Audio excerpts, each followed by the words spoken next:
10 ఏండ్లు అధికారాన్ని అడ్డం పెట్టుకొని మీ పార్టీ కూడా రూలింగ్‌లో ఉంది కాబట్టి ఇష్టం వచ్చినటువంటి ఆక్రమణలు, ఎక్కడ మొత్తం ఇల్లీగల్ కన్‌స్ట్రక్షన్స్‌కి సపోర్ట్ చేయడం, బాగా డబ్బు సంపాదించిర్రు అనే మీ మీద ఒక ఆరోపణ ఉంది మేడం.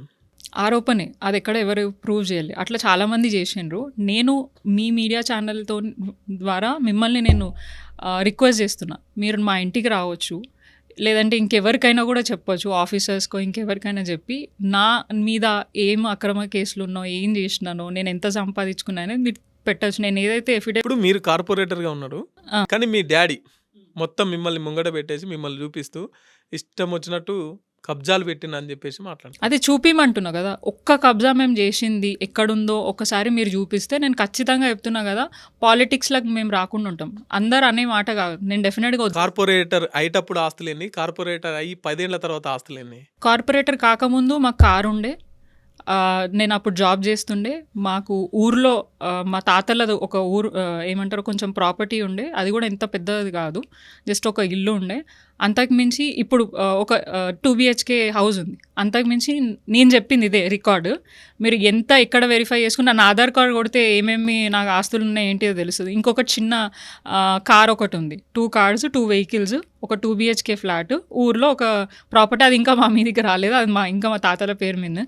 అంతకు మించి నేను ఇంకేమైనా ఎక్స్ట్రా ఉన్నది మీరు ప్రూవ్ చేస్తే ఖచ్చితంగా మీరు అన్న మాట నిజమని నేను ఒప్పుకుంటా. నేను అక్రమంగా సంపాదించుకున్నా అనేది మాత్రం నేను ప్రూవ్ చేసుకుంటా. 10 ఏళ్ళ రాజకీయంలో ఉండి ఏం సంపాదించుకోలేదా మేడం? ఖచ్చితంగా మీరు 10 ఏళ్లలో మీరు ఏం సంపాదించుకుంటారంటే లక్షల మంది ప్రజల అభిమానాన్ని, ప్రేమని నేను చెప్పగలుగుతా. 101%. అది మేము పైసల కోసం కానీ అధికారం కోసం కానీ ఉండేవాళ్ళం కాదండి. మా ఫాదర్, మీరు ఏదైతే మా ఫాదర్ అక్రమంగా చేశారన్నారో, ఆయన ఎప్పుడు కూడా ఒక డబ్బు గురించి ఆలోచించే వ్యక్తి కాదు. ఆయనకు ఆ పేరు అంటే యూజువల్గా సికింద్రాబాద్ ఏరియా, హైదరాబాద్లో కరాటే రాజు అని అంటే ఎవరైనా గుర్తుపడతారు. ఆ పేరు ఎందుకు వచ్చిందంటే ఎవరికైనా ఏదైనా ఆపద వచ్చిందంటే ఖచ్చితంగా నేను ఉండామయ్యి నేను చూసుకుంటా అని చెప్పేసి వారికి మంచి చెడ్డలో ఆయన నుంచున్నారు. సో అదే సపోర్టు ఇప్పుడు నాకు టికెట్ ఎట్లా వచ్చింది అనుకుంటున్నారండి. ఇప్పుడు ఎలక్షన్స్ టైంలో చాలా ఖర్చులు ఉంటాయి. మనుషులను రావాలా, తీసుకెళ్ళాలా, వాళ్ళకి భోజనాలు అవన్నీ చూసుకోవాలి.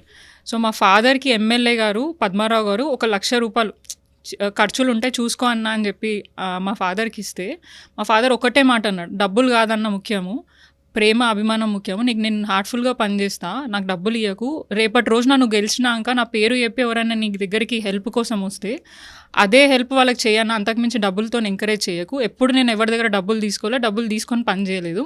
నేను వాళ్ళకి నిలబడ్డా కాదు, నాకు నా మంచి చెడ్డలో వాళ్ళు కూడా నిలబడాలని కోరుకుంటున్నా అని 2016లో నేను నిలబడినప్పుడు అన్ని పార్టీల వాళ్ళు నాకు సపోర్ట్ చేయడంతో 150 డివిజన్లలో హైయెస్ట్ మెజారిటీ నాకు రావడం జరిగింది. సో అక్కడ అవుట్ రేట్గా నన్ను సపోర్ట్ చేసిండ్రు. సో అండ్ ఇది కాకుండా తర్వాత మా ఎమ్మెల్యే గారు ఒక మాట చెప్పినారు, నువ్వు ఇప్పుడు నీకున్న ఫ్రెండ్సే కానివ్వండి, రిలేటివ్సే కానివ్వండి, నువ్వు ఎలెక్ట్ అయిన తర్వాత ఇదంతా ఉండదు, గుర్తుపెట్టుకొని ముందుకు అని అన్నారు. నాకు అప్పుడు అర్థం కాలే. క్రమంగా ఒకటొకటి అర్థమైంది. అంటే ఎదుగుతున్న క్రమంలో మనము పని చేసే క్రమంలో కానివ్వండి చాలామందికి చాలా జెలస్ ఉంటుంది, ఓర్వలేనితనం ఉంటుంది. ప్రజలు అంటలే కానీ మన చుట్టూ ఉన్నవాళ్ళు, మనకు దగ్గరగా ఉన్నవాళ్ళు. సో వాళ్ళు చేసే పనులు ఏంటిది, ఎట్లా అంటే మన దగ్గరే ఉండి మన వెనక గోతులు ఎట్లా తవ్వుతారు ఏంటిది అనేది మాత్రం నేర్చుకున్నాం.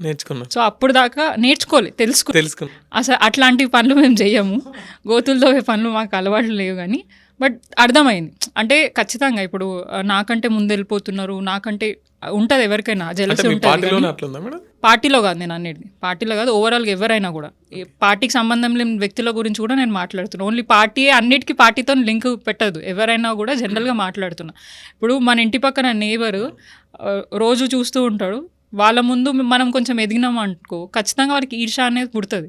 సో అట్లా అది మంచిలో ఉన్న ఒక లక్షణం, అది ఉంటుంది, తప్పేం లేదు. అంటే ఎవరికైనా కూడా పాజిటివ్ ఇంటెన్షన్ తోటి మైండ్ ఉండాలి. కానీ వాడు ఎదుగుతున్నాడు, వాడికంటే నేను ఇంకా ఎదగాలని కోరుకోవాలి. కానీ వాడిని ఎట్లా నాశనం చేయాలనేది మాత్రం ఎవరు ఆలోచించద్దని నా ఒపీనియన్. అంటే అక్కడి నుంచే వచ్చింది. అట్లానే మేము అదే విధంగా 10 సంవత్సరాలు ఉన్నాం, కానీ ఎప్పుడు కూడా ఎవరిని ఇది చేయలేదు, అక్రమంగా సంపాదించలేదు. ఉన్న దాంట్లో సంతృప్తి ఉన్నాం.